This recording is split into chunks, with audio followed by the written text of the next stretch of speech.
दिल्ली की हवा फिर से जहरीली हो गई है। 17 दिसंबर यानी आज दिल्ली का एयर क्वालिटी इंडेक्स यानी AQI बहुत खराब से गंभीर कैटेगरी में रहा, जिससे सरकार को सख्त कदम उठाने पड़ रहे हैं। दिल्ली सरकार ने प्रदूषण कम करने के लिए बड़े फैसले लिए हैं। सबसे बड़ा फैसला यह है कि अब सभी सरकारी और प्राइवेट ऑफिस में सिर्फ 50% कर्मचारी ही ऑफिस आ सकेंगे, बाकी 50% को घर से काम करना होगा।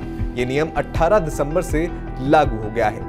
श्रम मंत्री कपिल मिश्रा ने प्रेस कॉन्फ्रेंस में बताया कि ग्रेडेड रिस्पांस एक्शन प्लान यानी ग्रैप स्टेज 3 और स्टेज 4 की पाबंदियों के कारण निर्माण कार्य बंद होने से मजदूरों की कमाई रुक गई थी। इसलिए सभी रजिस्टर्ड निर्माण मजदूरों के बैंक खातों में 10,000 रुपए की मदद भेजी जाएगी। ग्रैप 3 के 16 दिनों के लिए ये राशि दी जा रही है। अगर ग्रैप 4 ज्यादा दिन चला तो उसके लिए अलग से मुआवजा दिया जाएगा। लेकिन ध्यान देने वाली बात यह है कि ये मदद सिर्फ रजिस्टर्ड मजदूरों को ही मिलेगी। दफ्तरों में 50% उपस्थिति का नियम सभी पर लागू है, लेकिन कुछ जरूरी सेवाओं को छूट दी गई है, जैसे अस्पताल, fire service, jail, public transport, बिजली पानी की सप्लाई, सफाई, डिजास्टर मैनेजमेंट और फॉरेस्ट डिपार्टमेंट। इसके अलावा बाकी सभी ऑफिसर्स को नियम मानना होगा।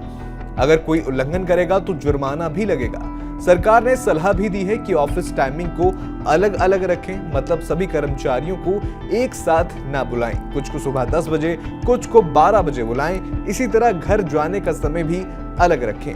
कार पुलिंग को बढ़ावा दें ताकि सड़क पर गाड़ियां कम चलें और प्रदूषण कम हो।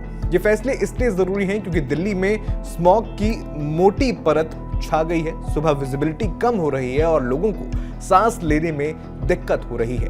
सरकार का कहना है कि यह कदम जनता की सेहत बचाने के लिए है। आपको बता दें कि ग्रैप दिल्ली NCR में प्रदूषण कंट्रोल करने की एक योजना है जो एयर क्वालिटी इंडेक्स के हिसाब से स्टेज में बटी है। स्टेज 1 से स्टेज 4 तक पाबंदियां बढ़ती जाती हैं। स्टेज 3 और 4 में निर्माण कार्य पूरी तरह बंद हो जाते हैं। पुरानी गाड़ियों पर रोक लगती है और ऑफिस अटेंडेंस कम करने जैसे नियम आते हैं। पहले सालों में भी ऐसे फैसले होते रहे हैं, लेकिन इस बार भाजपा सरकार यानी मुख्यमंत्री रेखा गुप्ता की सरकार ने मजदूरों की मदद पर खास जोर दिया है।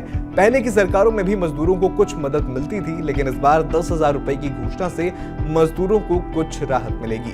आपका इस फैसले पर क्या कहना है, हमें कमेंट बॉक्स में जरूर बताएं।